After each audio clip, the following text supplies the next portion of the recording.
Hi, everyone, and welcome. My name is Becky Robinson, and I'm so thrilled today to be here with my friend and client, Jon Lokhorst, as we celebrate the launch of his book, Mission Critical Leadership, How Smart Managers Lead Well in All Directions. Welcome, Jon. Thank you, Becky. It's great to be here.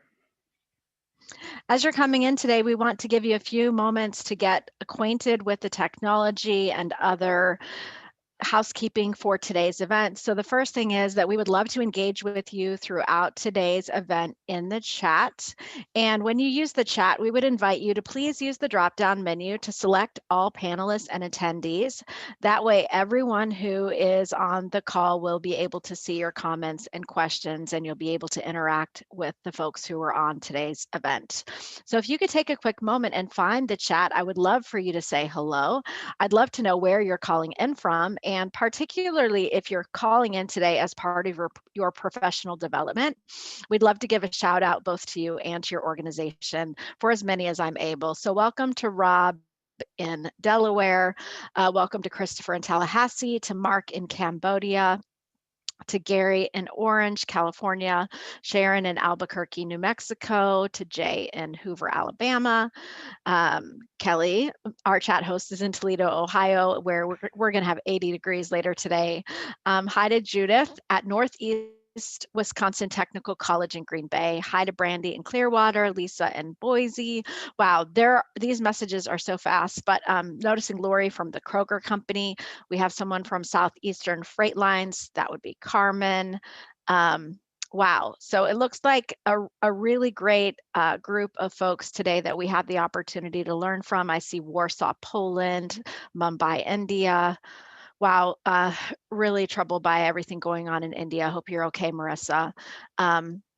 We've got Saskatchewan, Atlanta. We've got the Federal Aviation Administration, Karina. Thank you for being here with us.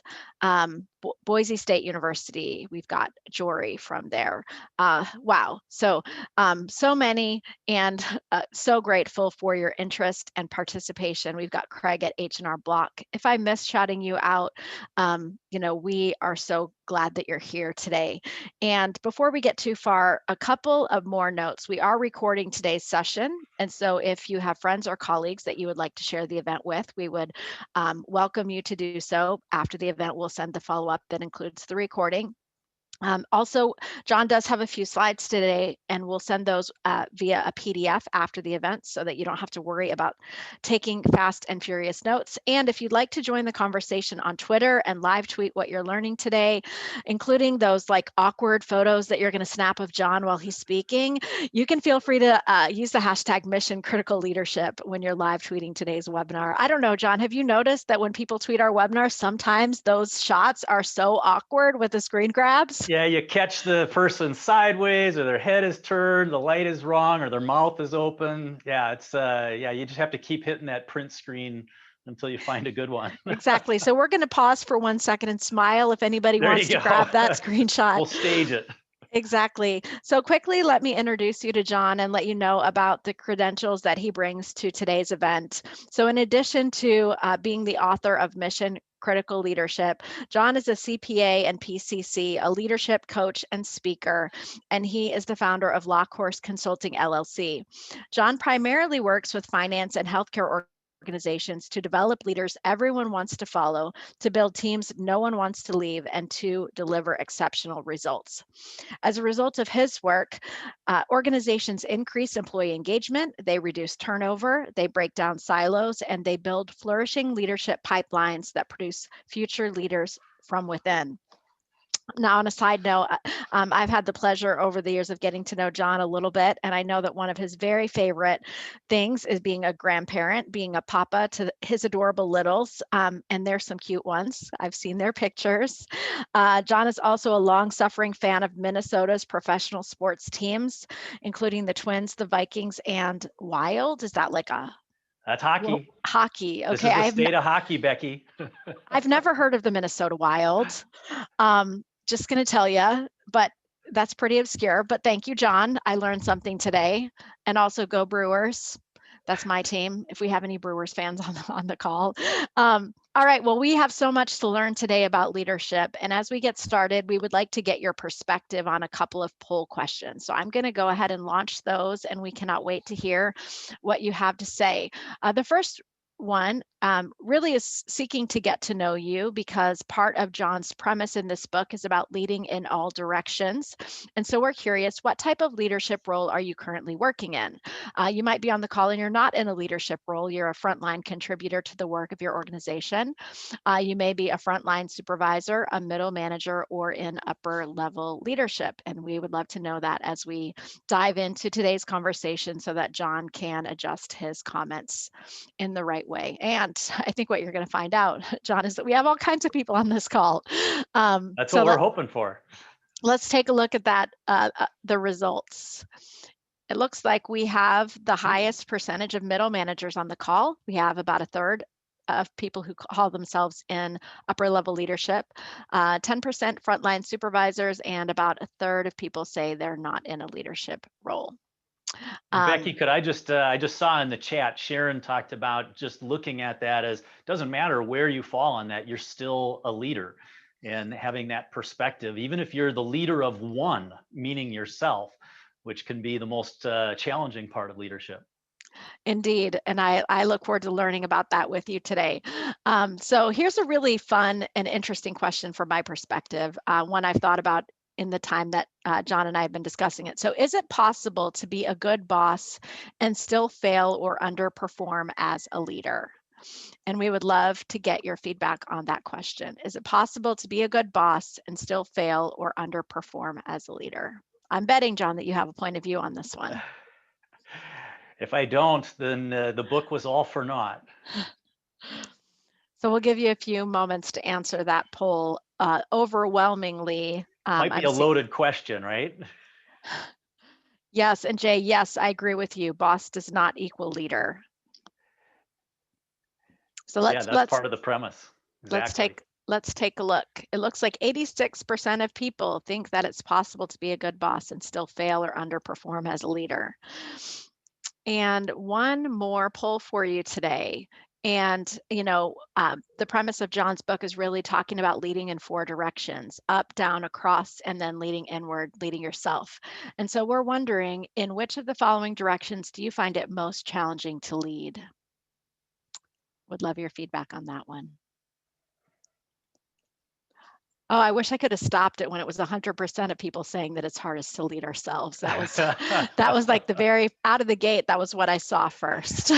Well, and we're forcing people to choose one most challenging to lead out of the 4, because there are certain challenges involved in all 4 of those directions. There are indeed. Jon, do you have a way that you find it most difficult to lead? I know it might be different being in your own business. I think that that second one, leading across among peers, can be the most challenging. And one of the reasons for that is that there's no role power at play. If I'm the director of finance, you're the director of marketing, and there's some initiative that we have to collaborate, that we have to work on together, I can't walk in and say, hey, Becky, you need to do this. I need you to get this done using role power, because it just doesn't work that way. You have to use that trust and that influence that you develop and that collaborative effort. And really, it starts before I ever walk into your office with that request or that question, and the quality of relationship that we've developed. And so I found that to be true. And there's actually some research that bears that out, based on 360 evaluations, where typically that's where people score the lowest, is in that leading across among peers. Got it. Well, let's take a look at what our attendees have to say. And Jon, I realize I got a little bit out of order. I was meant to ask you a question before, so we'll follow up with that one. We can come back to that, sure. Yeah. So here's what we see. 39% of people say that it's most challenging to lead upward to boss or supervisors. And close, the other 2 are across amongst my peers and leading myself. Close, yeah. Down to direct reports, it seems like the least challenging for this group. So before we get too far, John, let's talk about that first and most important question. Today's the day that you're launching the book, and you've been working with leaders and organizations, around the country. And I know that when we first met, you were really excited about bringing this book to the world. So I'm wondering what you're most wanting people to gain when they read Mission Critical Leadership. I think there's a couple of different levels to that, Becky. There's the individual level. When you look at the individual leader, which is the case for a lot of people that are joining us today, it's really, helping to equip those leaders to thrive and grow and to succeed in their current role, because oftentimes there's not enough time, attention, and money invested in really gaining a mastery of that leadership role that a person is in at the time. And there's a lot of on the job training, and that's great. The mentoring is great, but that intentional approach that is really important. So when I say thrive and grow and succeed, the thriving part is that sense of fulfillment that you get as a leader, where you look forward to going into work. You look forward to dealing with the challenges that you have, whether it's with your team or with others in the organization that you work with, in leading in all those different directions. And so how do we equip them with some of the skills, some of the behaviors and the actions that they can use to lead more effectively? And in the course of doing that, of course, we're hoping that that will help those who really want to accelerate, who want to advance within their organizations, to do so. And it's recognizing that there are certain things that you have to do to get tagged for a promotion, to get tagged to advance. And so it's helping to show that value that you bring as a leader, not just to your team, and that's where it's not enough to just be a good boss, but the value that you're bringing to the organization as a whole. So I think that's really what I'm hoping for at the individual level. And then I think if you look at it at an organizational level, it goes back to some of what you shared earlier as you were introducing me.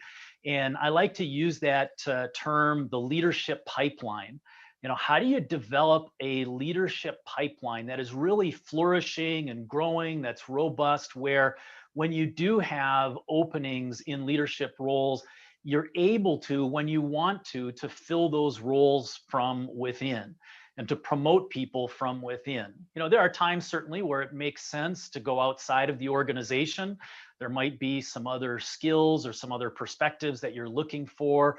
That could be true, especially in a turnaround situation. But what we know about organizational culture is that it tends to be preserved and perpetuated more when you're able for people to advance from within, because they've already drank the Kool-Aid, so to speak. And so what does it look like to reduce turnover? Because obviously if you have high turnover, that's going to be an impediment to keeping that pipeline flowing. And one story, and really this was a big part of the motivation for the book, Becky, was a healthcare client that I was working with at one of their locations was experiencing really high levels of turnover. And the executive director at that location posed that as a challenge. We're really challenged with this turnover issue. What can you do? How can you help us with that? And they took a day-long training that I now call the Mission Critical Leadership Experience. So it coincides with the title of the book, and used it as a launch point for a year-long campaign to reduce turnover. And there were a lot of other things they did beyond that day that we did the full day training to make it happen. But that launch point was really bringing everyone in a leadership role in that location together. And so they weren't just learning the content, but they were actually discussing it and interacting around it, and even practicing leading in all directions with the very people that they were going to have to do that with. So these were people from the frontline supervisor all the way up to the executive team that were together for that day. And a year later, after the end of that campaign, they had gone from one of the worst locations in their organization in terms of turnover to being one of the best in terms of that turnover percentage. And that's really where I see the first step is, how do you keep that pipeline from leaking, where you're getting people in the front door when it comes to bringing in quality people, but you've got to find a way to close the back door or the side doors and keep them from leaving. And just seeing the power there was really the deal clincher for me. Okay, I think we've got something here that can be really helpful to organizations that are trying to do this. That's a really powerful case study of how you use the content in the book to make a significant difference, probably for the bottom line of that organization as well. So, the mission critical leadership experience. And I'm guessing, John, that people who are listening today, if they're interested in bringing that experience to their organizations, you'd be happy to talk with them about that. Yeah, absolutely. I think there's a great place to fit regardless of the size of the organization. But it's the whole idea goes back to getting those people in the room that are having to lead in all those different directions and really learning and working together on that. So let's talk about some of the content in the book. And I'd love for us to explore the most important leadership behaviors that we need in leading in each of those four directions. Yeah, and Kelly, if you want to go ahead and put that next slide up, you've got a good picture of what that looks like. And so this coincides with the book. And it just so happens that as I was wrestling with this, how do we tie it all together? And so this slide really does, it ties it all together in terms of the concepts, the key leadership behaviors that you need to lead well in each of these directions. Now, the truth is, all of these are going to overlap. They're going to be helpful regardless of the direction that you lead in. But as I do in the book, I find that there are certain places where these behaviors are that much more critical. So let's start with the first one. It's leading upward to your boss and to your superiors. You've got to build that unwavering trust with your boss where they can count on you, they can depend on you, they know that you're going to come through. There's not even a question in their mind. And when you build that kind of trust with your boss, you start to gain that credibility and you gain that ability to lead upward. You find it better to get some of your suggestions, your proposals, your recommendations approved. And that's really critical. And it's somewhat counterintuitive to think about leading up to your boss because you're essentially going against the flow when it comes to the typical organizational hierarchy. And yet, when you think about it, who else has more impact on your career and on your professional journey than your boss? There's so much there. And so that mastering of leading upward is something that you will apply for your entire career. Because let's face it, very few people get to be the top dog in their organizations. And there's a good chance that even if you get to that level, whether you're talking about a nonprofit organization, you're talking a corporation, a government agency, what you find is that there's always somebody above you. And it can get really complicated in some of those environments because what might be above you in terms of the superiors you have to lead upward to is called the board of directors or the executive committee. Or if you're in professional services, it might be the partner board. And so you're always going to have this need to lead upward to your boss. So it's a great place to start in developing that trust. So, John, I'm curious, are there some specific ways that you recommend that people can build trust with their boss? Yeah, I think the big thing there, Becky, is it can be real easy to get into that thinking that, okay, that means that I need to just continually knock the ball out of the park. I need to hit a lot of home runs and I need to score big in terms of the initiatives that I'm working on, the sales that I'm making, or whatever it is that's part of your responsibility. And while, yeah, sure, it's great to hit some, get some big hits with the triples and the home runs, honestly, and this is borne out in a lot of the conversations that I have with people who are in those higher levels of leadership. It's just that faithful showing up and performing day in and day out. It's the fundamentals. It's hitting, the singles and the doubles. Because, what happens with the big home run hitters is they also tend to strike out a lot. And so that can actually be a deterrent from that. So I think it's just that consistency that you develop. And then it's helping your boss to see that you are there to help partner with them, whether it's change initiatives or other key priorities that the boss is trying to move forward. Because there's a pretty good chance that the priorities that are coming down toward you and your colleagues are coming from higher levels in the organization. And oftentimes your boss is just a conduit for those priorities to get delivered. So that's helpful. I like the idea of the consistently showing up. And the thing that I think about as a leader that I'm looking for to gain, as far as like my team gaining my trust, is related to living out the values of the organization every day. So I would just add, you can gain trust with your boss when you're aware of and living into the values of the organization. Yeah, absolutely. And I saw a comment in the chat about one of the points that I make in that upward leadership chapter is about how to make the business case. It's a structured approach that when you have some initiative or recommendation, decision that you're presenting to your boss or to your superiors, how do you build that business case so that it's not just you coming in like, okay, here's a great idea that I want you to sign off on. It's really seeing it as this is going to help move our organizational priorities forward. This is going to help us move toward our goals. And so there's some practical action steps that you can take based on what you see there in the book. So, John, you mentioned earlier that you think this leading across to peers is among the most challenging that people experience. So, what do you recommend as it relates to building a greater effectiveness in leading across the organization? Yeah, and Kelly, you can go ahead and put that slide back up. The word that comes to mind is influence. And again, that's important in all the directions, but I find it to be especially important when you're talking about peer-to-peer leadership. How do you play well together in the sandbox, and how do you help work together for the greater good of the organization?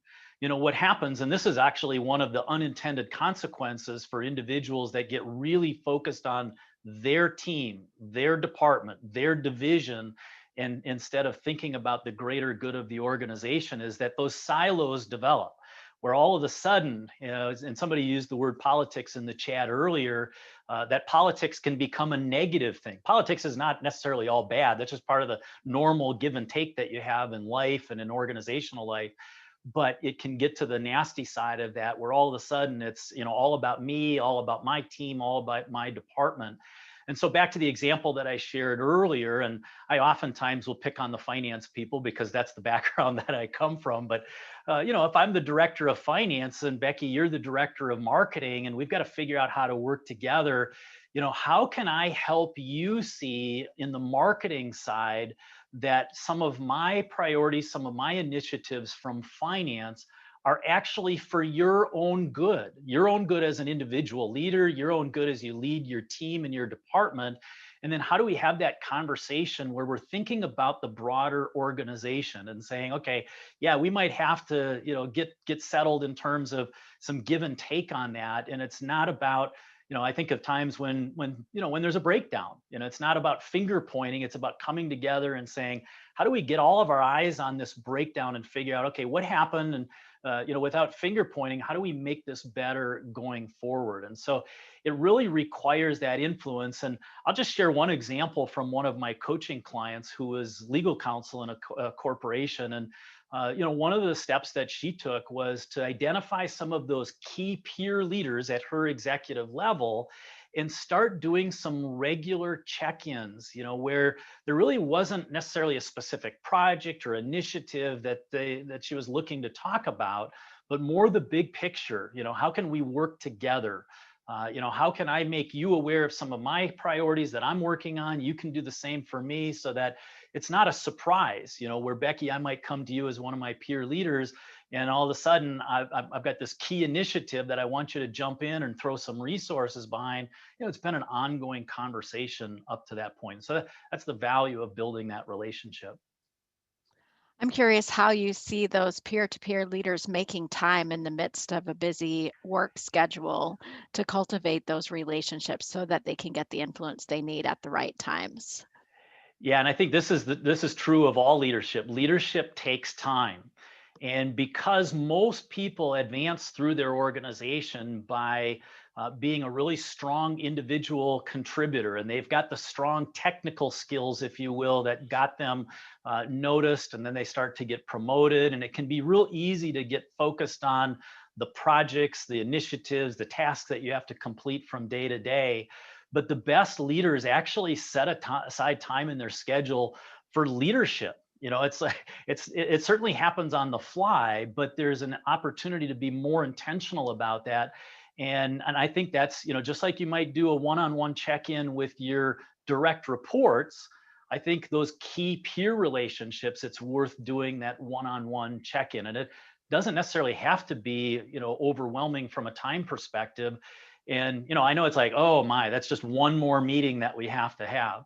What I find is that those regular check-ins can be very effective, where you're investing a little time on the front end and it saves you a bunch of time later, because there are fewer breakdowns that occur because of a lack of communication and coordination.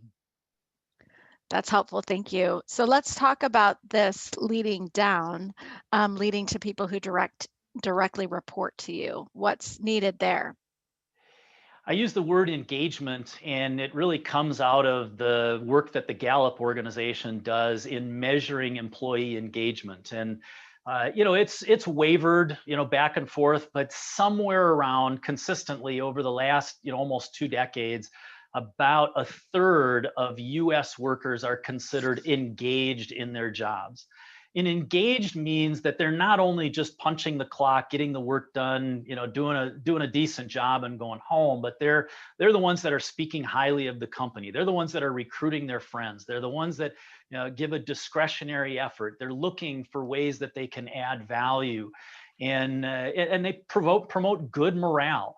So only 1 out of every 3. Now there's another 1 out of every 6 who are actively disengaged, who may be trying to sabotage you as a leader or sabotage the company, whether intentionally or not.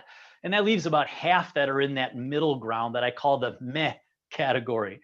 They're just not engaged. They're not disengaged, but they're not really engaged. They're kind of there in the middle, and they may be the ones that are more going through the motions. And so that engagement, where that comes in, is it's important to recognize your team members as real people who have their own needs, their own goals, their own dreams. And how do you help them see that while they're working there, you can help them to achieve some of their own goals, whether it's from a career path standpoint, an advancement perspective, just the learning, the development that they're doing. And I always tell leaders that it's important for you to have that conversation. Your tension is always going to be between the business needs of your organization and the individual personal needs of your team members. And that's just a reality. That's part of leadership, is navigating that tension. And I think the more you can be open and explicit about that, it can help you to navigate those conversations. But at the end of the day, if your team members know that you've got their best interests in mind, even when you have to make hard decisions or have hard conversations that could be unpleasant in the moment, you're going to find that people will respond. Those are the kinds of leaders. And I think most people on this call can relate to some leader in their past that they would run through a brick wall for, because they just knew that that person had their best interests in mind. That's helpful, Jon. So let's talk about this question of leading ourselves and what's needed for us when we want to improve our ability to lead ourselves well. And you see the word self in there. It's that kind of double self-awareness contributing to self-leadership. And that takes a pretty broad form. It's not just the definition you see of self-awareness in the realm of emotional intelligence. When I talk about it in the book, it's a little broader than that. But I think there's a couple of key components to that. One is just recognizing the personal foundation that you're operating from. What is your vision? What is your purpose? What are your values? What's your mission in your personal life as well as your professional life? Having that strong personal foundation is really what you need to build that leadership capacity on. And I'll often use the analogy: you can't build a skyscraper on a foundation that's designed for a garage. It's just not going to work. Eventually that building is going to crack and crumble and fall down. Same thing is true of your leadership. If your foundation is weak, your leadership is eventually going to crumble. So one of the exercises in the book is to really get nailed down those different components of that personal foundation. And then I think along with it, it's just understanding, how are you wired? What are some of your specific strengths and your tendencies, your preferences, and how you work and how you lead? What are the good parts of those? What are some of the dark side of that? Because oftentimes your greatest strengths can also be your greatest weakness. It's one of those terms that we use a lot, and it's when you overplay those strengths to a point where they're no longer productive. And having that self-awareness and just recognizing how you create that constraint around your own strengths to make sure that they stay in a productive mode. So those are just a few pieces to that self-awareness aspect of self-leadership. Well, there's a comment in the chat from Brenda who said that she liked in the book that you had this great reminder to stop and question yourself by reminding yourself on the calendar to schedule a time to check on your values. So do your actions reflect your values, and her question, I guess, is, do teams also need to do this? Sorry about that, Brenda, the Yeah, question. absolutely. And Brenda, that's a great question. And I think, one of the things that when you talk about a team development, oftentimes you get so focused on working as a team that you don't spend enough time and attention working on the team.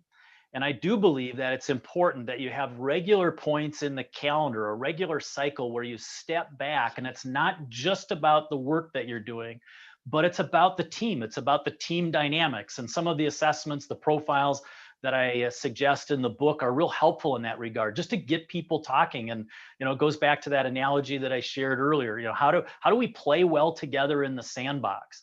And we talk about some of those sticking points. We talk about some of the gaps, because rarely do you find any team that is perfectly well-rounded. There's usually some gap. It might be, and again, this goes back to the finance side. Finance people tend to be a little bit more methodical, a little more detail-oriented, task-oriented, a little more structured, not as spontaneous. So if I'm working with a group in the finance world, it might be finding a gap where, you find some ways to bring some levity into the team.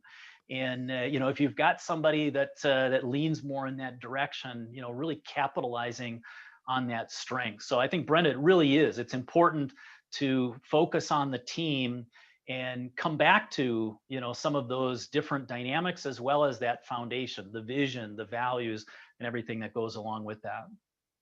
Thank you, Jon. So with the pandemic over the past year plus, there's been a dramatic shift for most of us to a remote work environment. And I'm curious how your book applies to leading in a remote work environment, or the hybrid format that many companies may be moving toward.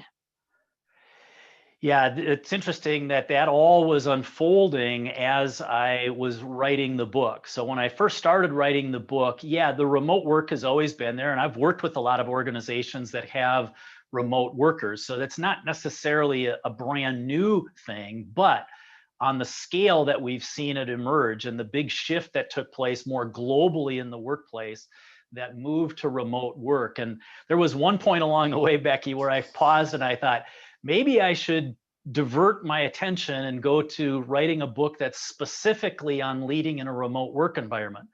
And as I pondered that, even for a moment, I realized that the principles don't really change a lot. It's more about how you apply them. And what I've seen, and this is my work with a lot of different organizations, a lot of different leaders that have had to make that shift, is that the remote work environment just requires a lot more intentionality on the part of the leader and on the part of the team, because you don't have a lot of those subtle advantages when you're working together under the same roof. And I'll just use as an example, let's say you're leading a team in a more traditional office setting, brick and mortar, where your team is located right there, and you've got the cubicles, and you're able to walk by. As a leader, and you see your team members functioning, you start to develop this sixth sense, where I might be walking by the cubicle and I notice something about, Becky, your posture, how you're looking at the screen, or that you're not looking at your screen, or whatever. Might even be overhearing a conversation that you're having. And I'm like, wonder if Becky's struggling a little bit right now. And I kind of tuck that away in my mind. That's something that I'm going to watch, I'm going to pay attention to, and keep it on my radar. And so I can kind of check on from time to time. A lot harder to do that in a virtual environment. So you have to be much more intentional and much more explicit. In a similar way, when it comes to communication, that intentionality and just getting that much more explicit or specific. If we have a team meeting that takes place in an office environment where we're together in a conference room, I might say something, and then later, Becky, you're like, I don't know if that, I'm not sure if that really made sense. I kind of heard what Jon was saying there, but I'm going to check with him. And so next time we pass in the hallway or we're standing at the coffee pot together, we can have a conversation. And so in some ways, the in-person environment allows a lot more opportunity for us to sweep up after ourselves and to clean up some of those loose ends. And it's harder to do that in a virtual environment. And I think it's going to be even that much more complicated when we move more into that hybrid arrangement that a lot of companies are moving towards. So that's an area that I'm continuing to do a lot of research on. And I think, part of that, going back to your team and how you engage your team, if you're in the midst of one of those shifts right now where you're looking ahead to this summer or this fall where you're moving toward that hybrid environment, it's just having that intentionality to engage with your team members. I think it's going to be an interesting dance that you have to do as you start shifting into that, because there's a lot of fear out there. There's a lot of people that are really concerned about going back in, and it's for a lot of different reasons. It's not just the physical reasons or the virus and safety concerns and health concerns and all that. A lot of interpersonal anxiety that comes with that too. Well, certainly so. And I'm curious if folks on the call are experiencing that. If you're continuing to work in a remote environment for the foreseeable future, would you let us know that in the chat? Or if you are working in an office with people right now, or if you're in some type of blended situation, I'd love to hear. At Weaving Influence, we've been working remotely entirely since the pandemic began, and we don't have any plans to return. So it's definitely interesting to see folks' thoughts on that. So Jon, I'm wondering, related to this idea of being in a virtual environment or in a hybrid environment, if there, besides, the focus on intentionality as it relates to the 4 ways to build, lead up and down and across and inside, are there any other adjustments that you think are required when we're not face to face with people? Yeah, I think there are a couple of things that come to mind, and one's more of a macro level. And I think it's important for organizations to start putting a framework around whatever their hybrid arrangement is going to look like. Because when you say hybrid, there are a lot of different variables. Are you talking about the individual? Are you talking about the team? Is the team all going to be together on the same day, or people spread out? So there's a lot of variables in there. And I think that it's helpful to put a framework around it, even put a brand or a label around it. So Ford Motor Company stands out as an example where they came out saying they're calling it the flexible hybrid work environment, I think is the label that they're putting on it. And as part of that, I think as an organization, or if you're part of a smaller division of a bigger organization, it's helping your leaders and your managers to understand, okay, what are the non-negotiables at an organizational level, and where does the leader or manager, the individual supervisor, have flexibility? So it's that clarity around that. So I think that's it from a global standpoint. And then Becky, I think for leaders as they start moving toward that hybrid environment, it's thinking about your own mindset. People are predisposed to the type of work arrangement that they like, that they thrive in. And there can be some assumptions made at the leader level as well as at the individual contributor level around that. So how do you navigate that and make sure that you're bringing a collaborative mindset? And I honestly think, Becky, it's finding the best of both worlds. And just had this conversation with somebody in an organization yesterday where it's thinking about, okay, so in the remote environment, somebody who's working from home, especially now that most kids are back in school, at least in most parts of the country, that ability to get that really focused work done and some of that tactical work where you can just knock it out with the productivity. Whereas in the office, when you bring people together, it might be more of a focus on the collaboration aspect and how you work together as a team. So I think, being real intentional about finding specifically where are certain types of work best done, and trying to fit it within those environments. Sure. And I have a question here from Robert. So he's wondering, as we talk about building relationships in a remote environment, and as people might be over Zoomed, what recommendations would you have for building offline?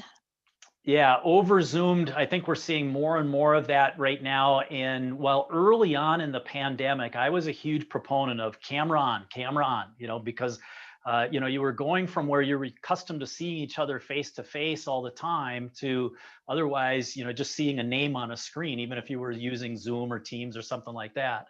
And now my focus has shifted a little bit. I think there's still a lot of value in having people show up with camera on, but there are some of those conversations where that's not really necessary, and it might actually be better to just pick up the telephone and have that phone call. And then I think, and this is going to vary depending on where you're located, because there are different areas that are more open than others. But to the extent, I live in Minneapolis, and so it's just starting to get warm enough where you might sit outside with somebody at a coffee shop. And so if you're not comfortable being indoors in a small room or a small office having a conversation, can you get creative? And I go back to last summer and fall, where I had several meetings where we actually pulled our lawn chairs out of the trunk of our cars and had that conversation. We each grabbed our coffee and sitting by a pond or sitting in a parking lot somewhere. I remember those moments, and I'm hoping for more of them soon. So one of the things that we want to do a little different on today's webinar is give you the chance, if you'd like to speak face-to-face with Jon and come over to the side of the webinar and ask your questions with your voice. We would ask you to keep your comments brief so that we can get to as many people as possible. But at this point, if you'd like to use the hand raise function, which is in the bottom of your Zoom control panel, I can go ahead and elevate you, and you can speak your questions directly to Jon if you would like. So while we're waiting for folks who might raise their hand, there were a lot of questions earlier on that I'm going to scroll back and find, Jon, that we can take. And then, we definitely invite you, if you would like to go ahead and raise your hand. If for some reason you can't find the hand raise function, you can also type in the chat, and I'd be happy to bring you over. So here's a question from Marissa from earlier in the event. She said, some organizations conflate leaders with managing, especially when leadership is bestowed by a grade or rank in the hierarchy of the system. Does this matter to the leadership impact on the system? Yeah, and that you can get into some distinctions there between leadership and management, and I'll stick more to the leadership side. I think, as we said earlier, you can lead from wherever. Somebody, posted in the chat, lead from wherever you're sitting. And, I think, there are those times where you feel like you're hitting up against a lid, or you're running into a wall where, you can only go so far. But, it's really focusing on what can you control, where can you have an influence, and doing everything that you can there, while you, in a sense, chisel away at that wall that might be tougher to break through. But I think that the healthy organizations are those that encourage that leadership in all directions, from all levels within the organization, that initiative. And in the book, I give some stories of companies that have fallen by the wayside because they failed to inspire leadership in those directions. Sears is kind of on its last legs right now, and there's some decisions that were made several years ago that I think, along with some other factors, created some of that downward slide for them. I use the story of Nokia, which at one time, well, actually, it's still the best selling model of mobile phone of all time. But clearly, they were on the top of the world of the mobile phone industry, and then kind of slid from there. So there are companies where there was a lack of attention, and sometimes outright just barriers to leading in those directions. Those are helpful examples, John. So I have a comment here from Darren who, hopefully it's okay to use your name, said that you described his team when you were talking about that there are some people who are engaged and some who are sabotaging and some who are just existing. Um, and he mentioned that he tries to find those areas where a person may have their engagement awaken. And so I'm Mm. wondering, especially as it relates to this idea of people who are actively disengaged or trying to sabotage the organization, as a leader, like what's the best path to take with those folks? Well, I think the people who are actively disengaged to the point of sabotaging, the question that comes to my mind is why are they still there? At a certain point, you do what you can to try to bring them back online. But what I found, and the research bears this out, is that often it's harder to move those people from that active disengagement into that middle range of just being disengaged than it is to take somebody who's in the middle ground and help them to become engaged. So I think there's some serious questions that have to be asked. And I realize there's some reasons why you can't just automatically cut everybody that's not fitting into that engagement level. But it is a good question to ask. Why are they still there? And I think really Darren said it in his comment. It's finding those places where you can awaken that engagement, really helping to understand what is it that motivates that person, what is it that gets them up in the morning, gets them excited. And while you can't just completely rearrange a job description around that, you've got the business needs of the organization to attend to. You can usually find some ways where you can better associate. Sometimes it's just a matter of helping them see that they're actually able to experience what gets them up and gets them excited about work. And then there are other times where you can reshape some of their job description, or you can reshape some of their daily activities to give them that better opportunity for what gets them excited. So it takes a lot of getting to know that individual. That's where I think about some of those bigger tech companies out on the West Coast, when the employee engagement thing was first becoming a thing, bringing in nap pods and free beer on Friday and pool tables and all of that. I think that's great. I'm not criticizing that, but really when it comes to employee engagement, the battle is won in the trenches. It's a one-on-one game where you're having to get to know those individuals as individuals and really learn what makes them tick so you can tap into that. That's really helpful, John, to frame it that it's kind of a one at a time or one-on-one thing.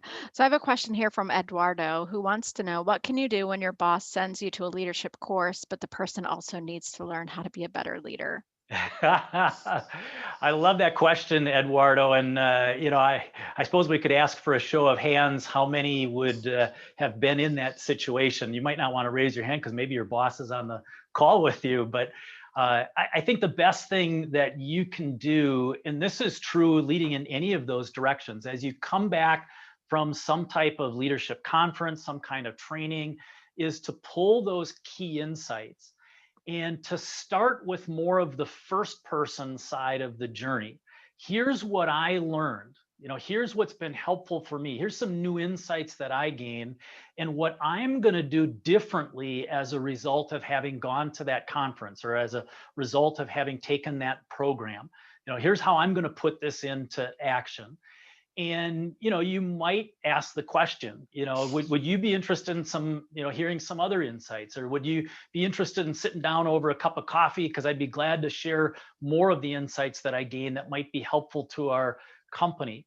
If you build that level of trust with your boss or with your peers, it will open more of those doors to those conversations. But I understand if that's not already there, you have to have some great discernment, because you don't want to just walk in where, hey, Becky, I learned a lot of things about how you could be a much better boss. Are you open to ideas? If you don't have that relationship and that trust in place, it's going to be really hard to get a favorable response to that question. That's helpful. Thank you. Um, Eric is wondering if you have any advice specific to startups. He's in a telemedicine startup that has been invested in by venture capitalists. And he's curious what should be the focus as they develop culture, because they don't yet have a mission, vision, or any concrete cultural items in place. Yeah, and I think that last part of the statement, Becky, is really telling. It's the need to get that in place. Your culture, you really only get one chance to design it. And so, as a startup, it's that much more critical to get that solid foundation in place that you're going to build that culture on.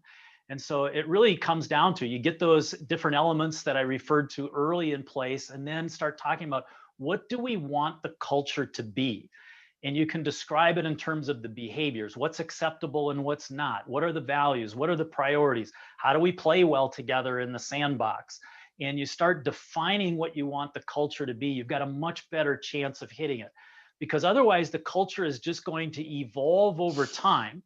And even with your best efforts, let's face it, human nature kicks in, and your culture is going to have deficiencies based on the deficiencies of the people that are a part of it. But you've got a much better chance to get the healthy culture that you're looking for.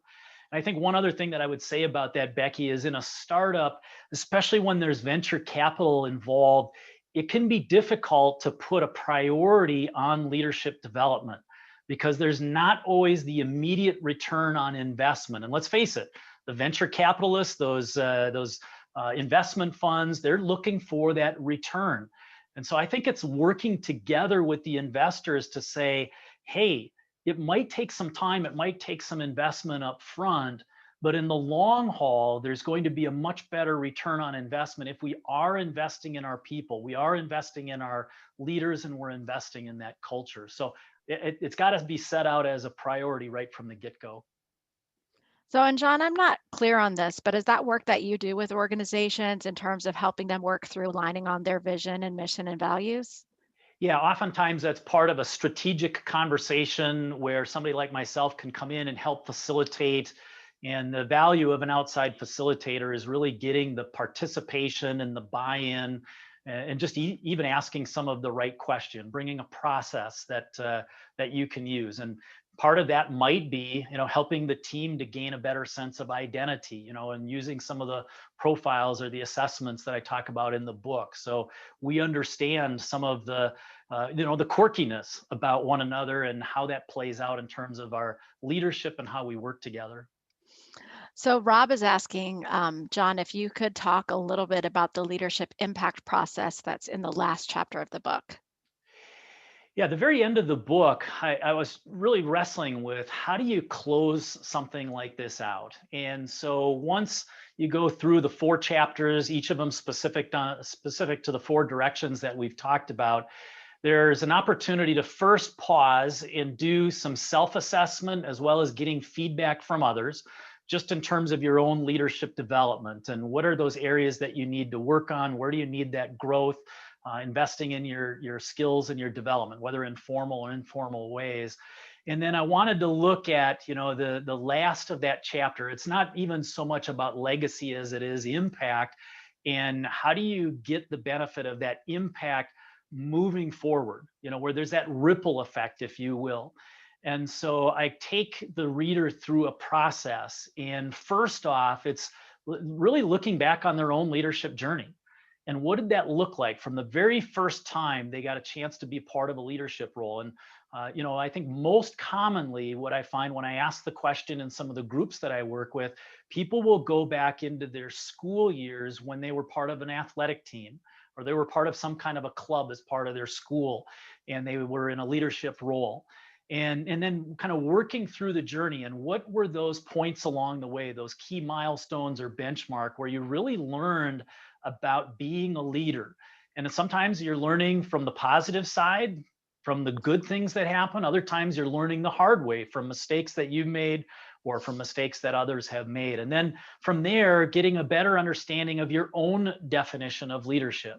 Because I say in the book, there are a lot of different ways to define leadership, anywhere from John Maxwell's one-word definition, which is influence, up to much more nuanced definitions, including even my own definition of mission critical leadership. But how do you define leadership, and what are the pillars of leadership as you think about it? And I refer to that as a leadership point of view, being able to articulate that well, because I think you're going to find that helpful both in terms of your leadership in an organization, but as well when you're doing mentoring or you're doing coaching for others.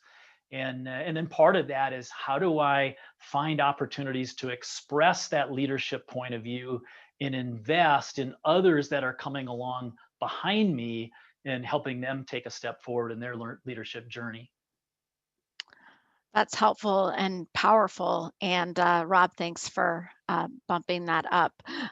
Just a quick note: we're going to take a couple of more questions, but if for some reason we don't get to a question today, I will be sharing the chat with Jon, and he may be able to reach out directly to be able to share some input. So Cynthia's asking, how do you instill real self-leadership, and what are the indicators that will help extend that to more engagement and collaboration?